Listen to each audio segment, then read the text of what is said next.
Welcome back to the deep dive. Today we are zeroing in on a real powerhouse in modern jazz. I Hmm. mean, a titan of the tenor saxophone who has this incredible mix of like classical precision and just raw bluesy soul.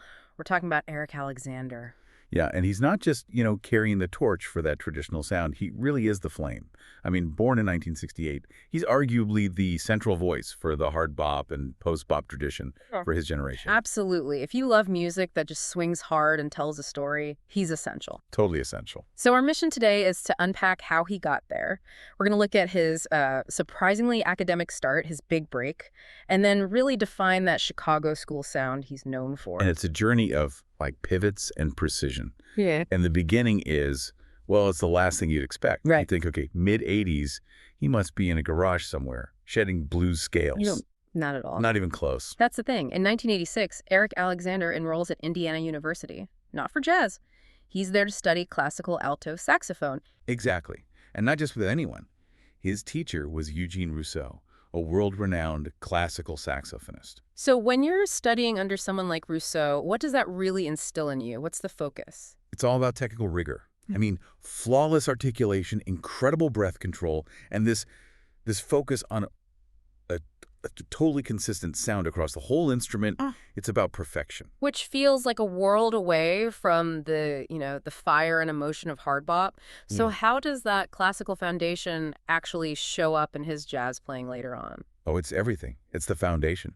Because hard bop, especially at really fast tempos, demands absolute control. You can have all the feeling in the world, but if you can't execute the lines... The ideas just get lost. Precisely. That training is why his articulation is so incredibly clean. He can play these unbelievably fast passages, and you hear every single note with perfect clarity. But okay, at some point that focus shifted. He knew his path was jazz, so he trades the alto for the tenor and makes this huge move to William Paterson University. And that's the other half of the equation, right? He goes from pure technique to cultural immersion.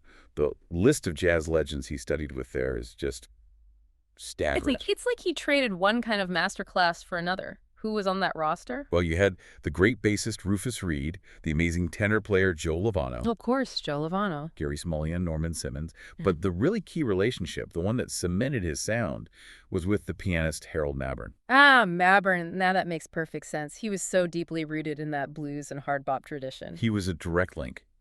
If Rousseau gave him the technical machinery, Mabern gave him the language, the soul. So what did that sound like, Mabern's teaching? Mabern taught through playing. It was history. He came from that Memphis soul tradition, that muscular swinging piano style. Studying with him was like an apprenticeship in blues vocabulary, and most importantly, getting that feeling of authority, that deep-rootedness.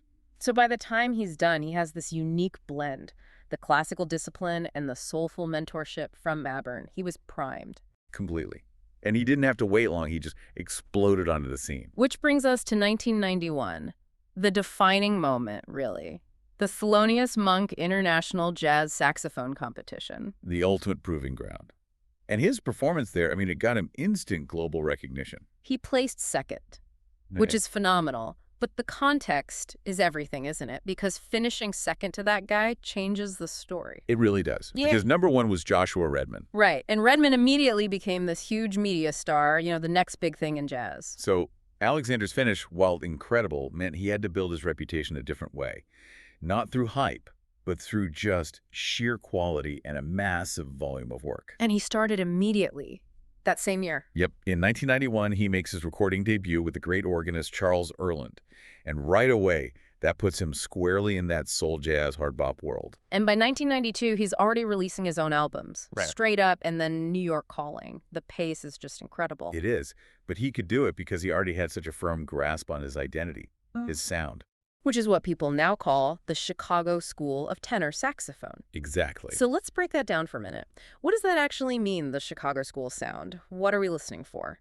Well, it's less about geography and more about a lineage of tone and attack. You can trace it back through masters like Sonny Stitt and especially Dexter Gordon. So it's a specific kind of voice on the instrument. It is, and the rules are pretty strict. First, it's got to be a big sound. Powerful, muscular, not thin or airy. Yeah, a big sound. What else? Blues-drenched authority. Every phrase, every note has to swing and communicate the language of the blues. It's about maximum emotional impact, but fused with that technical clarity we talked about. So that's where the classical training comes back in. The machinery to deliver the soul. You got it. Mm. And that combination makes him unbelievably reliable in any setting, which is reflected in his just staggering output. Okay, let's talk numbers. As a leader, he's got over 20 albums on major labels. 20 plus. And many of them are classics, like Dead Center or Chicago Fire. That's a huge body of work. But the sideman statistic is the one that just floors me. It's unbelievable. He's appeared on over 300 recordings. 300. I mean, just think about that. That number says everything about his reputation among other musicians. It means he's the first person you call. If you're playing straight-ahead jazz in New York and you need that specific sound, that power, that swing, you call Eric Alexander. Which naturally leads to him being part of some really crucial, long-standing groups. He wasn't just a hired gun. Right. He co-founded and co-leads one of the most important modern sextets out there. You're talking about One for All. One for All. It's a modern hard bop supergroup, really. With him, Jim Rotondi on trumpet, Steve Davis on trombone, a classic three-horn frontline. A real throwback to the Jazz Messengers. Exactly. And they've been committed to that mission for decades, swinging hard, playing great tunes. They put out a record, Optimism, back in '98, and they just released a new one in 2024, Big George. That kind of longevity is so rare. It really is, Yeah. and it shows how central he is to that group's sound. And at the same time, he's got this whole other thing going on with the grittier soul jazz sound of the organ combo. Yes. His work with Mike Ladone's Groover Quartet, that's the perfect home for his Chicago school sound. Ladone's Hammond B3 organ lays down this thick, greasy foundation. And Alexander's tenor just soars right over it. Albums like Smokin' Out Loud, I mean, that's just a perfect example of that sound. Textbook. But what's so interesting to me is how, even within these very traditional formats, he finds ways to innovate, to test the boundaries. This is where it gets really fascinating. We have to talk about his 2019 album, Leap of Faith. We do, because it was a trio recording with a very specific challenge built into it. The challenge being, there's no piano. No piano, no guitar, no chordal instrument at all. And that just fundamentally changes everything. So let's explain why that's such a big deal. Taking out the piano might sound simple, but it puts enormous pressure on everyone else, right? It's like removing the harmonic safety net. The piano usually outlines the chords. It tells you where you are in the song. Without it, the soloist Alexander has to create the harmony all by himself. Through the lines he's playing. Exactly. He has to play in a way that implies the chord changes so strongly that you can still hear them.